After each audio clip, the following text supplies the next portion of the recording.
Hey ladies and gentlemen, this is Miss Humbert here, and so today we're just going to move on to factoring when a is not equal to 1. So today we're going to kind of take it one step further. It's going to be a lot similar to what you did on the previous note sheet. So let's take a look. So to start off with, let's first of all talk about factoring when a is not equal to 1.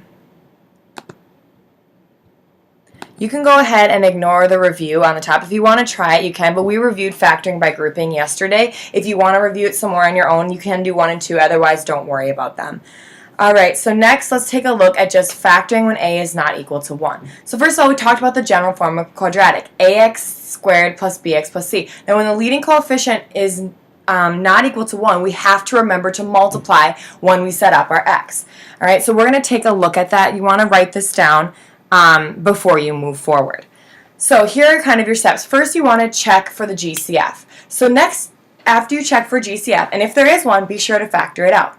After that, determine the value a. If it's not 1, you need to make sure you remember to multiply a times c and put it in the top of your x. Okay, so that's the biggest change today, is that the product on the top should be a times c, which you practiced a lot when we first learned about using the x. Then you're going to solve the x, rewrite the equation splitting up the b terms, factor by grouping. That's a lot of what we did yesterday. So let's go ahead and take a look at what this is going to look like. So for number 3, okay, we're going to go ahead and set this up. So the first thing I notice is that this coefficient is not 1. So I need to make sure I take 7 and multiply it times 4. 7 times 4 is 28. So now that's what's going to go on the top of our x. On the bottom is 29. So I'm multiplying to 28 and adding to 29. So I have 1 and 28 and 4 and 7. Well, the only way I can get to 29 is if I use 1 and 28.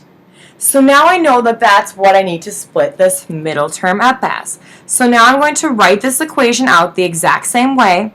I'm going to have 7x squared.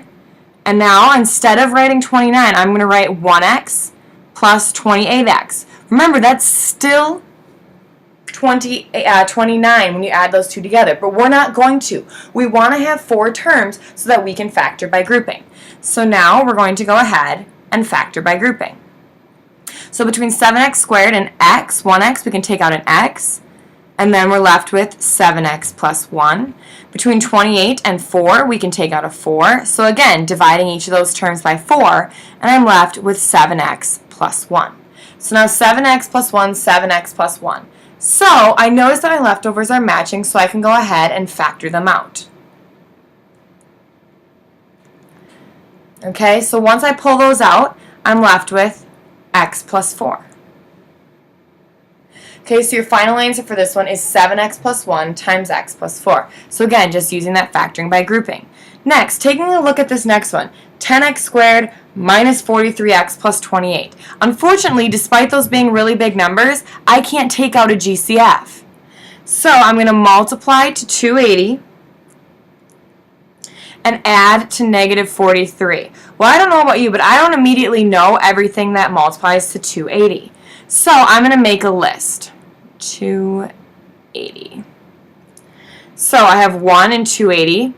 Okay, since I'm adding to a negative sum and a positive product, both of my signs are going to be negative. I have 2 and 140. So what I did is I just took 280, divided it by 1. Took 280, divided it by 2.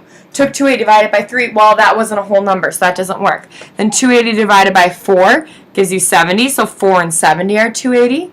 And then we have 5 and 56. And last but not least, 8 and 35. So I just divided by every number on my calculator till I felt like, or I found the one that I needed. Okay, so 8 and 35 add up to 43. So I'm going to do a negative 8 and a negative 35. So now I'm going to use that to split up that middle term. So I'm going to keep 10x squared the same.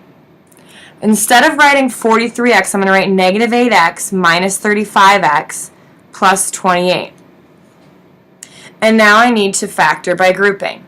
So between 10 and 8, I can pull out a 2 and an x. So I'm dividing each term in that first group by 2x. And then I'm left with 5x minus 4.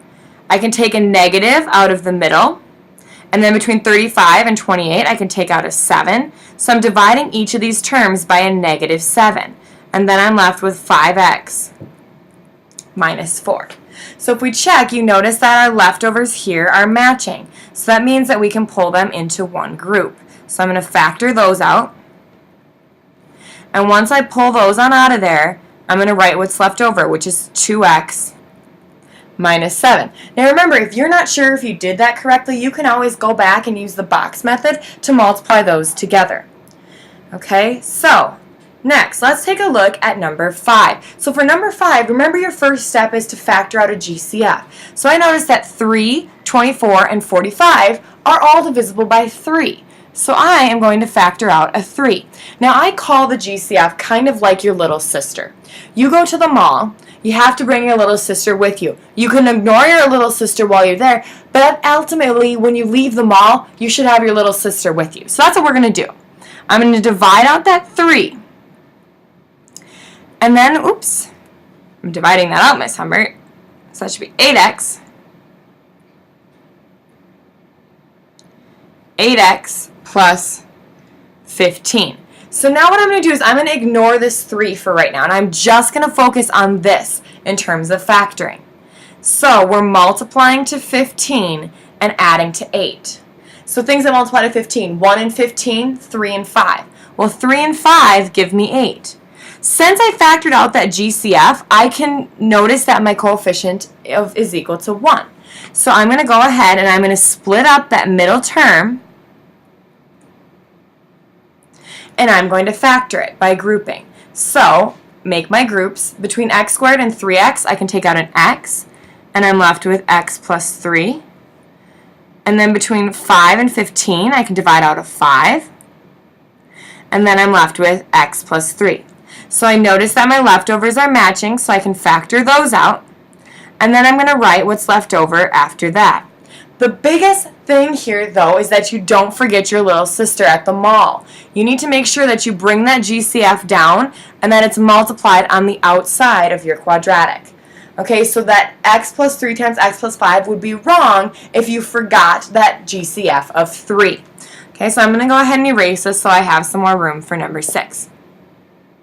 So for number 6, we're adding to negative 4, multiplying to negative 4. So I'm taking 2 times a negative 2, and that's going to give me a negative 4, adding to 5. Well, to multiply to a negative 4, I can use 1, negative 4, negative 1, 4, 2, negative 2. Those are all the possible combinations. None of those are going to add to 5. So this one, just like we talked about on the previous note sheet, is not factorable. Okay. All right, let's take a look at this next piece. So taking a look at number 7. So for number 7, I'm going to see if I have a GCF. Well, 13 is a prime number, so there's no way I'm going to have a GCF. So I'm going to take 5 times 6, and that's going to give me 30. And I'm multiplying to 13. Well, since they're both positive, okay, I'm going to have all positive products. So I have 1, 30, 2, 15, 3, 10. Well, I'm going to stop right there because 3 times 10 is 13. So that's how I'm going to fill out my x. So now I want to go through and I'm going to split up that middle sign there. So I have 5x squared plus 3x plus 10x plus 6. Okay, so really this is still 13x. It just looks a little different. So now I'm going to factor by grouping. So between 5x squared and 3x, I can divide out an x. And then I'm left with 5x plus 3 in that first group. Between 10 and 6, I can take out a 2. So I'm dividing each of those terms by 2, and I'm left with 5x plus 3. So now if you notice, my leftovers are matching, so I'm going to factor those out. Get rid of those. And then x plus 2 is my final answer after that. Okay, so 5x plus 3 times x plus 2. And I didn't take out a greatest common factor, so this right here is my final answer. So I'm going to do one more, and then I'm going to have you guys finish up the note sheet on your own here.